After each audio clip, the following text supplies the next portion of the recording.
ചുമമരുന്ന് ദുരന്തത്തിൽ വളരെ പ്രധാനപ്പെട്ട ഒരു അറസ്റ്റ് ഉണ്ടായിരിക്കുന്നു. അതായത് ഈ കോൾഡ്രിഫ് എന്ന് പറയുന്ന കഫ് സിറപ്പിന്റെ നിർമ്മാതാക്കളായ തമിഴ്നാട്ടിലെ ശ്രീഷൻ ഫാർമ അതിന്റെ കമ്പനി ഉടമയാണ് ഇപ്പോൾ അറസ്റ്റിലായിരിക്കുന്നത്. ഒളിവിലായിരുന്നു ജി രംഗനാഥൻ, അദ്ദേഹമാണ് പിടിയിലായിരിക്കുന്നത്. കൂടുതൽ വിവരങ്ങളുമായി ജോബി ജോർജ് ഉണ്ട്. ജോബി, ഈ കമ്പനിക്കെതിരെ കേസെടുത്തിരുന്നു, ഇപ്പോൾ ആ ഉടമ അറസ്റ്റിലായിരിക്കുന്നു. എവിടെ നിന്നാണ്, എങ്ങനെ? ശാലിനി, കാഞ്ചീപുരത്തിനടുത്തുള്ള സുങ്കുവർ ഛത്രത്തിൽ പ്രവർത്തിക്കുന്ന ശ്രേയസൻ ഫാർമസ്യൂട്ടിക്കൽസ് പ്ലാന്റിന്റെ ഉടമയായ ജി രംഗനാഥനെയാണ് ഇപ്പോൾ അറസ്റ്റ് ചെയ്തിരിക്കുന്നെന്നുള്ള വിവരം. എസ് രംഗനാഥനെയാണ് ഇപ്പോൾ അറസ്റ്റ് ചെയ്തിരിക്കുന്നെന്നുള്ള വിവരം പുറത്തുവരുന്നത്.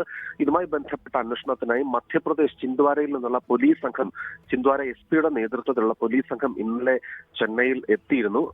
അവരാണ് ചെന്നൈ പോലീസിന്റെ സഹായത്തോടെ ഇപ്പോൾ ഈ വ്യക്തിയെ അറസ്റ്റ് ചെയ്തു എന്നുള്ള വിവരം പുറത്തുവരുന്നത്. എസ് രംഗനാഥൻ ഈ സംഭവത്തിന് പിന്നാലെ ഒളിവിലായിരുന്നു. കഴിഞ്ഞ ദിവസം സംസ്ഥാന പോലീസ് വൃത്തങ്ങൾ തന്നെ അക്കാര്യം അറിയിച്ചിരുന്നു. എന്തായാലും ഇന്നലെ രാത്രിയിൽ ഇയാളെ അറസ്റ്റ് ചെയ്തിട്ടുണ്ട്. ഇപ്പോൾ ഇയാളെ സുങ്കൂർ ഛത്രത്തിലേക്ക് കൊണ്ടുപോകുന്നുണ്ട് എന്നാണ് മനസ്സിലാകുന്നത്.